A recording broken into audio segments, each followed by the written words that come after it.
Good to have you with us here on eNCA. This is today. It's 13 minutes after 10. Dan and Yuveka away.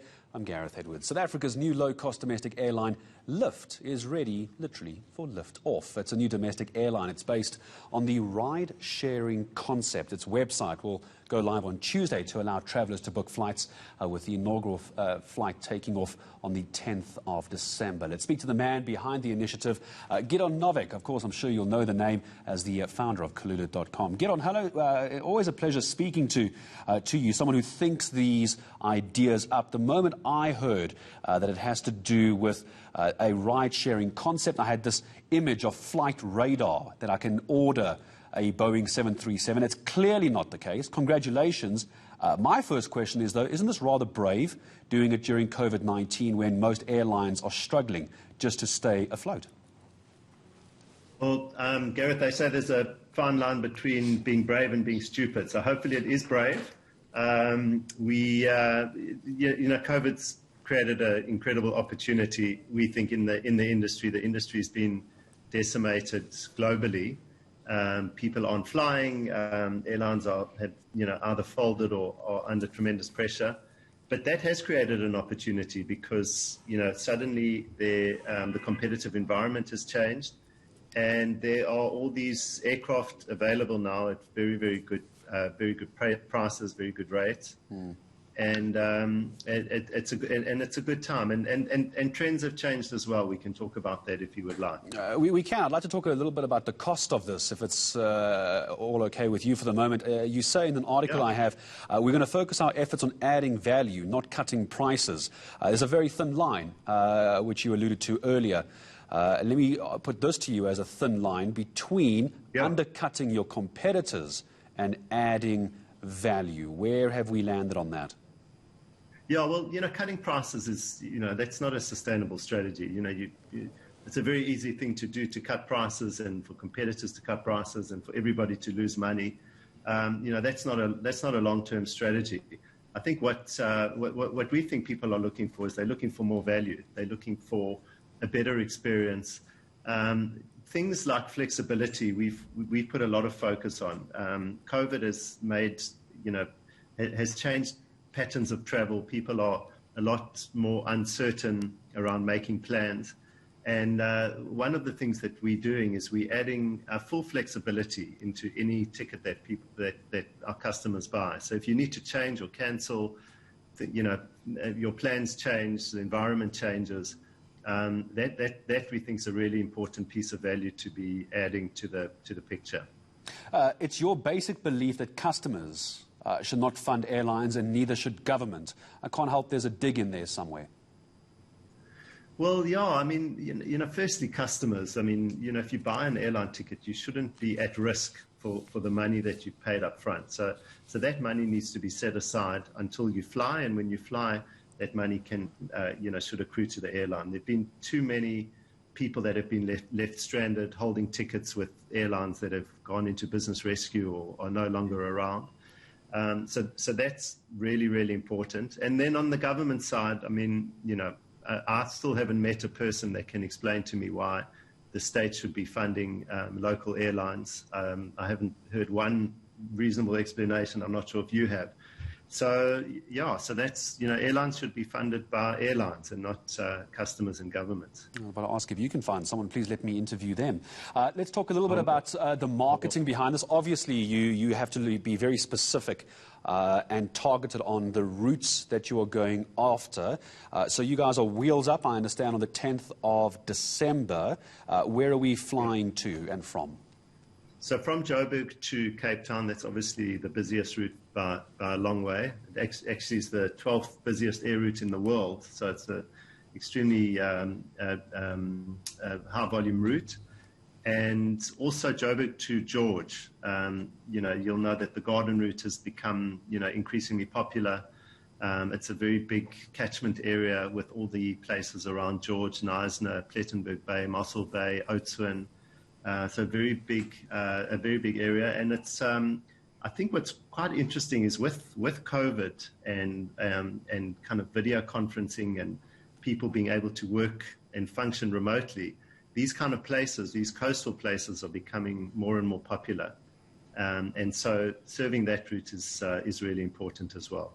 Having planes in the air is obviously the final product of a brand new airline, and keeping them there. But there's always going to be issues with infrastructure, the aircraft maintenance facilities, cabin crew, and of course the pilots themselves.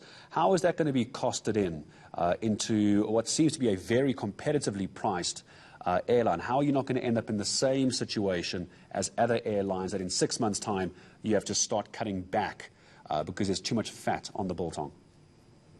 Well, I think the key there, Gareth, is to limit fixed costs as much as possible. So where airlines have, come unstuck, over time is by having too high a fixed cost. Now, whether it's debt, whether they've, borrowed too much and have significant obligations, or whether they just have too big a fixed overhead structure, that puts a lot of pressure on airlines, and particularly in times that we're in, which are so uncertain and demand is uncertain. It's really, really important to have flexibility.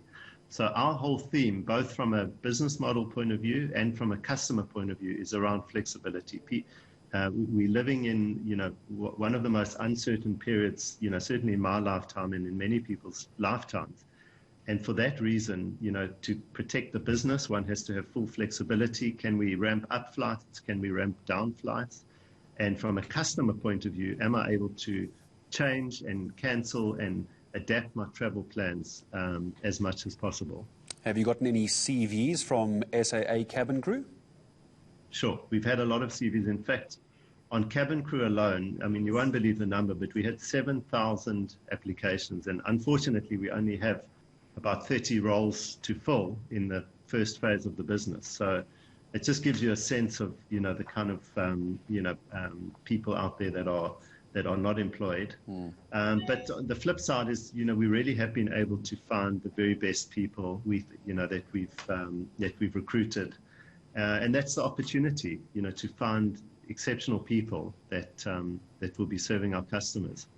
It always does start out well with a small business, doesn't it? Small, yet nimble and flexible. But obviously, as the numbers grow, the profits grow, and with that comes the added cost of running a much larger airline, which has a multiplicity, of course, of issues. Are you going to keep this small, or is it going to be a situation where, as you see the market grow, you're going to respond? Or are you going to deliberately keep this as small as possible?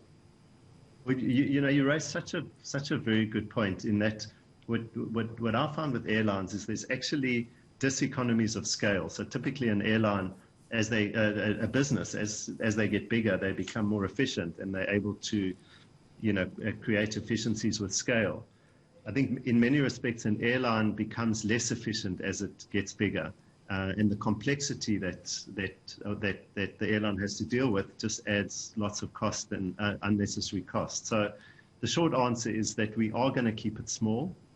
That's our plan. Quality over quantity. There's more than enough business for a number of players in the industry, and we want to focus on quality and value.